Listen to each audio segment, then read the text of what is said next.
This is the planet cage assembly. The parts are the planet cage, the Pawls, and the circlip.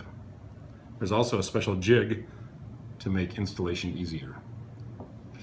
Insert the planet cage into the jig, any one of these holes, it doesn't matter. And then insert a pawl with the curved side facing in and the tab facing down. And then the second pawl. And then note there is a notch in the planet carrier, and the spring has a tab facing up.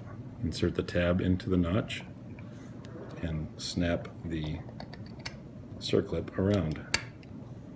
Then check the action of the Pawls and you're done.